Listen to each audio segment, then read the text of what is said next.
Hello မင်္ဂလာပါရှင်ဟိုတလောကသွားခဲ့တဲ့ခရီးစဉ်အဆက်ကလေးဆက်တင်လိုက်ပါတယ်ဒါကတော့ကချနာဘူရီကိုစထွက်ဖို့အတွက်ကိုနောက်နေ့မနက်မှာနခွန်ဆိုဝမ်မှာမနက်စာစားပြီးတော့ထွက်ကြပါပြီချင်းမိုင်တူကချနာဘူရီကိုခရီးသွားတာမှာချင်းမိုင်ကနေပြီးတော့နခွန်ဆိုဝမ်ကိုသွားတယ်နခွန်ဆိုဝမ်မှာတညအိတ်လိုက်တော့လူက fresh ဖြစ်သွားရပေါ့နော်ဒါရိုက်တာဆက်သွားလို့ရှိရင်လူတွေတော်တော်ပြိုင်းမှာပါတညအိတ်လိုက်တာအဆင်ပြေသွားတယ်။နောက်နေ့ရာသီဥတုကလည်းတာရတယ်လူတွေကလည်းအေးအေးဝါနေတော့ fresh ဖြစ်ဖြစ်နဲ့ခရီးကိုဆက်လို့ရပါတယ်။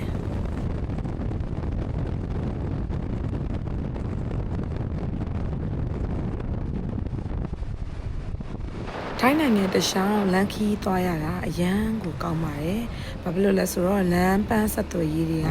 အရန်ကောင်းတောင်ကြားတွေတောကြားတွေဆိုလဲလမ်းတွေကအရန်ကောင်းတော့အရန်လူမပင်ပန်းတော့ဘူးပေါ့နော်ကားတွေဆိုင်ကယ်တွေကလည်းအရန်မနာတော့ဘူးပေါ့နော်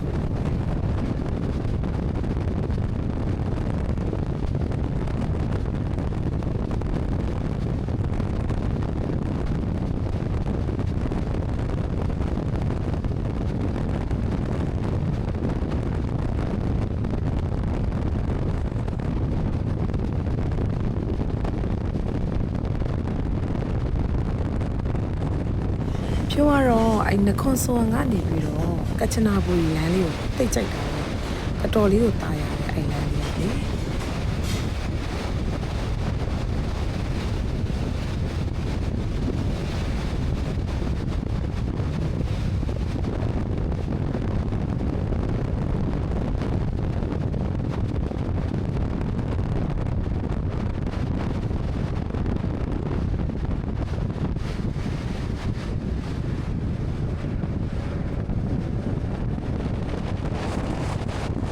လမ်းခရီးတခြားတောင်တန်းတွေကိုဖြတ်သွားလိုက်စိုက်ခင်းတွေကိုဖြတ်သွားလိုက်ရုံငယ်လေးတွေကိုဖြတ်သွားလိုက်ရွာငယ်လေးတွေကိုဖြတ်သွားလိုက်နဲ့အရန်ကိုတာရပါတယ်ဒီတန်တရဘုဒ္ဓတုကအပြည့်ရပါတယ်ရှင်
အဲ့ဒီနားလေးဆိုရင်ရန်ကုန်ပြည်လမ်းလေးကြာနေတာပဲလွမ်းပြည်လေးပေါ့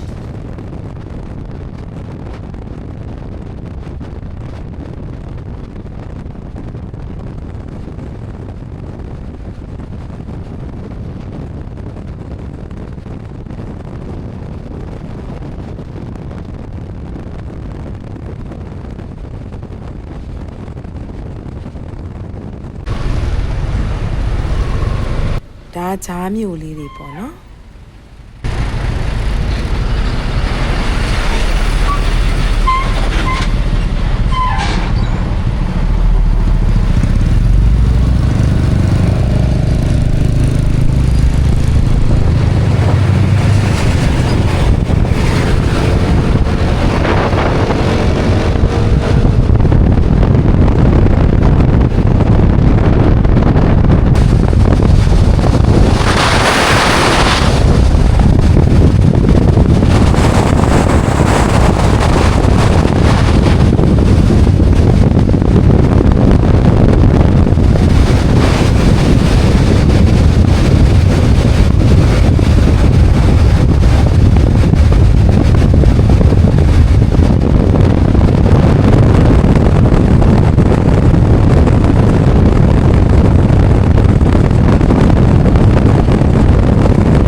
င်းလာလိုက်တာမျိုးသားကြီးရမယ်တက်လာပါပြီ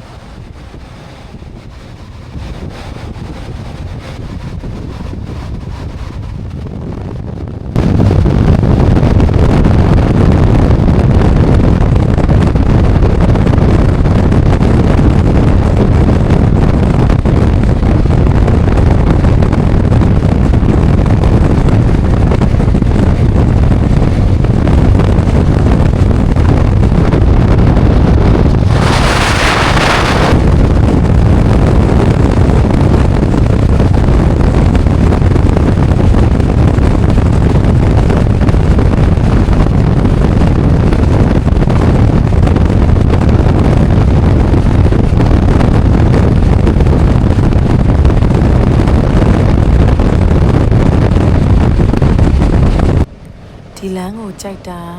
စပားခင်းတွေပြောင်းခင်းတွေကြားထဲမှာလမ်းကိုဖောက်ထားတာကောင်းမှကောင်းမယ်တအားဆိုင်ကယ်စီးလို့ကောင်း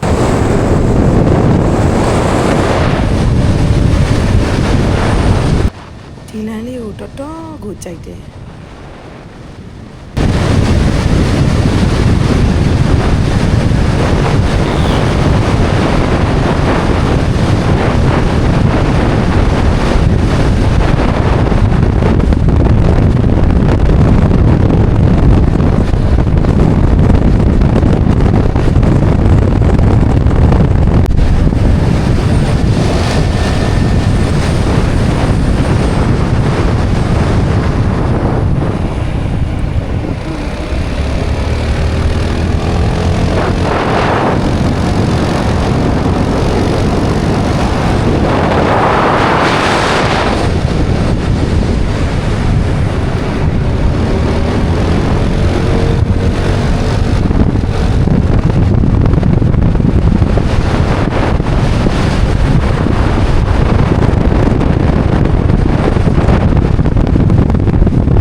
တွေရှယ်စရွာပါပြီ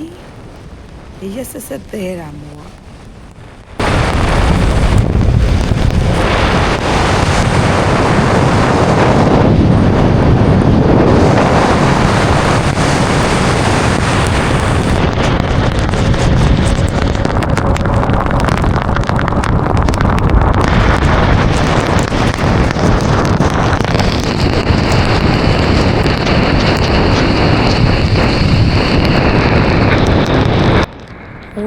အေးတာစိတ်နေတာပဲ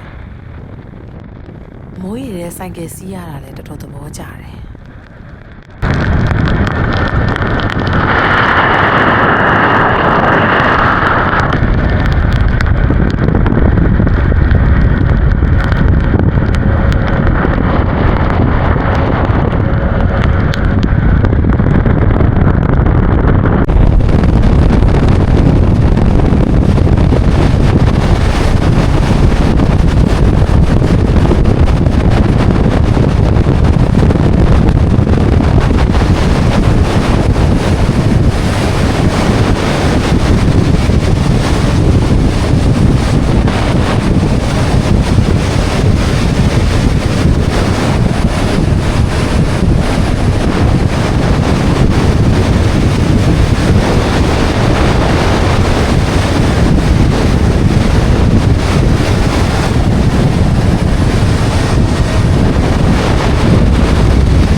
ဆက်ရွာသလောက်အခုနေကရရဆက်ဆက်ပြန်ပူလာပါပြီအရန်ပူလာတယ်ကဲဒီနယ်မျိုးလေးမှာခရီးတစ်ထောင်နာပါမယ်စောနာရောကဆူရွှဲလာတဲ့အဝတ်တွေအပေါ်တဲ့အဝတ်တွေဖနက်တွေအုတ်ထုပ်တွေကိုနေလှမ်းရင်းနဲ့နေခင်းစာစားပါမယ်ခဏနားပါမယ်ပြီးရင်ခရီးစဉ်ဆက်ထွက်ပါမယ်အခုကျတော့လည်းပူလိုက်တာတအားပဲ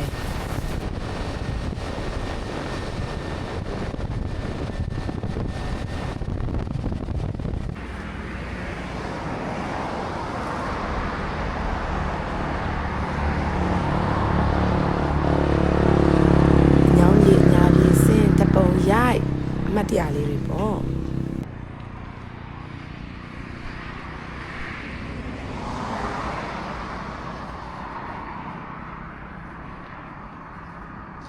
ကိုရီကမြစ်ထဲမှာသွားနေမှာဆိုတော့တနားကြီးကြံသေးတာပေါ့နော်ရောက်ဖို့ကချနာဘူရီရောက်ပါတော့မယ်နောက်တနားကြီးပဲမောင်းရတော့မယ်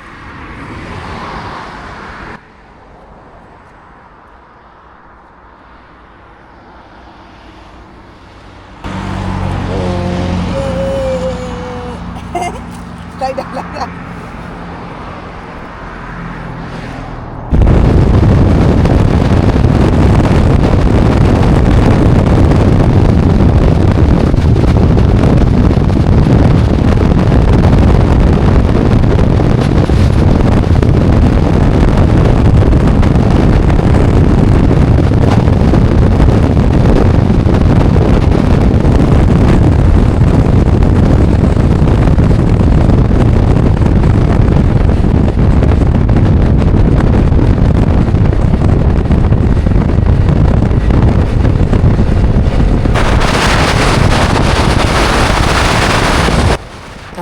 ကချနာဘူရီမြို့ရဲ့အနေထားလေးပေါ့နော်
မိုးရသည်ခီးတော့ရတာလေကောင်းတယ်နော်ပတ်ပတ်လေဟာ စ်ပင်တော့တောင်တွေကစိမ့်ဆိုအုံမိုင်းပြီးတော့အေးချမ်းနေတာပဲเนาะ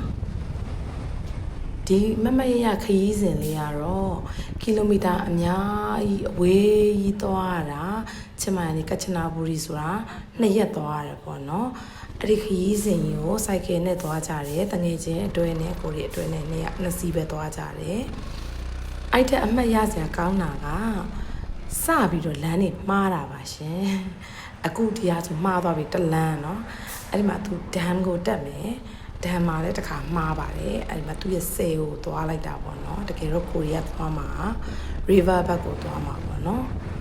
မမနဲ့တက်သွားလိုက်ကြတာလှတော့လှတယ်ဘာဖြစ်တန်ပါတယ်ပေါ့เนาะဒါဆယ်ကြီးလှတယ်ရမ်းလှတယ်ပြင်မပူလှတယ်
အဲ့ဒီလမ်းတစ်လျှောက်မှာဟိုတယ်တွေလည်းတွေ့တယ်တဲစရာနေရာတွေလည်းတွေ့တယ်အော်ကိုကတော့ကိုရီတဲတဲ့နေရာရောက်တော့မယ်ဆိုပြီးအရန်ကိုပျော်ပြီးတော့ဗီဒီယိုတွေပဲနောက်ကနေရိုက်သွားပါတယ်စိုက်ကနောက်ကနေ GPS ကိုမကြည့်ဘူးပေါ့နော်ကြည့်မကူဘူးဒီမှာလည်းရေပေါ်ဟိုတယ်လေးပါရေပေါ်ဟိုတယ်လေးတွေရေပေါ်စားတောက်ဆိုင်လေးတွေရှိတယ်အဲ့ဒီဒမ်မော်တက်ရတာကိုအသွားကို45မိနစ်လောက်ရှိတယ်သွားပြန်ဆိုအနာကြီးကြောတာပေါ့အဲ့မှာအချိန်ကြီးပုတ်သွားတာဟိုကိုရီတဲမဲ့နေရကိုနောက်ကြမှာမိုးချုံမှာရောက်ပါတယ်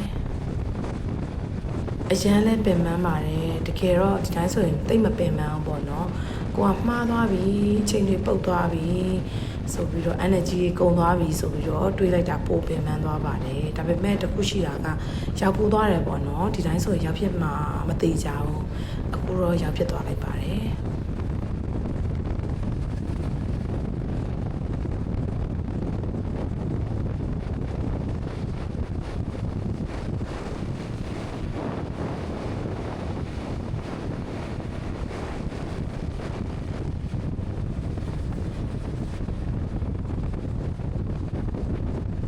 သူကဒီကန်ကြီးထဲမှာလည်းတဲလို့ရတယ်အဲ့မှာ floating bungalow လေးတွေပေါ့နော်အဲ့မှာ hotel လေးတွေရှိပါတယ်အဲ့နားတစ်လျှောက်လည်းတောက်လျှောက်ရှေ့နားဆိုရင်စီလာပါပြီ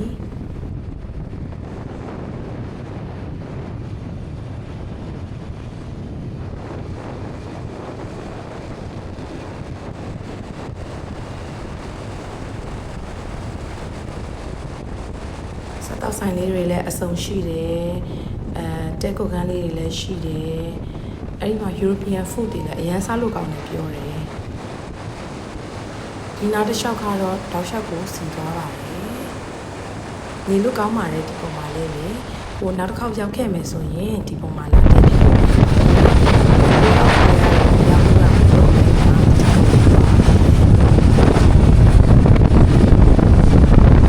တောက်လျှောက်စီသွားတာကိုကတော့အစတော့အဲ့မှာပဲနေရမယ်ထင်လို့လေအဲ့ဒီရှေ့မှာရောက်ပြီးထင်လို့ငါဒီဆိုင်နေလာစားမယ်ဒီနေရာမှာနေမယ်အပြည့်ကြမှာလာထိုင်မယ်ပေါ့နော်ဆိုင်ထိုင်မဲ့နေရာလေးတောင်ကိုကကြည့်ပြီးတော့စိတ်ကူးရင်သွားတာပြီးလဲပြီးတော့ကိုနဲ့သူနဲ့ယထာတလန်တက်တလန်ဖြစ်သွားပါတယ်အဲ့ဒီအလွန်မှာကိုရီတိလိုက်ပြီးကိုရီတခုခုမှားနေပြီဆိုပြီးတော့မဆိုင်ကဲကိုရက်ပြီးတော့GPS ပြန်ကြည့်တော့အောက်ကိုပြန်ပြနေလို့အောက်ကိုပြန်ဆင်းသွားရကြပါပြီပြန်ဆင်းလာပါပြီစိတ်ညစ်ညစ်နေပေါ့နော်စိတ်တည်းကြပင်မပြီးတော့ပြန်ဆင်းလာကြပါပြီ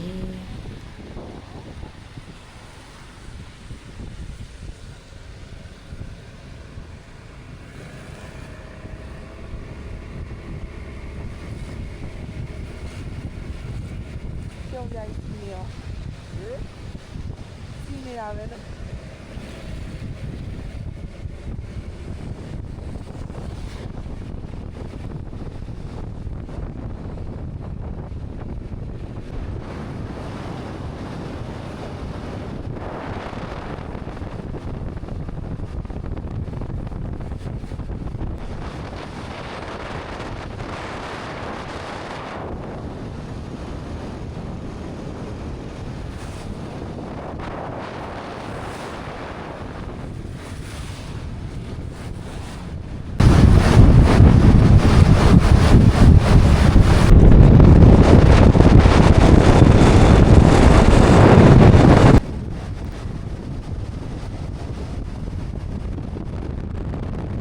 အဲ့ဒီလမ်းနဲ့ဝင်သွားတာလည်းမှန်တယ်မထင်နဲ့အောင်အဲ့ဒီမှာလည်းထပ်မှားပါသေးတယ်ကျမယောက်ျား GPS ကိုဒေါသတွေထွက်ဆိုင်ကယ်ကိုဆွဲလှည့်လိုက်တာဆိုင်ကယ်လဲသူလဲလက်နာကိုလဲဒူပြဲသွားပါတယ်ရှင်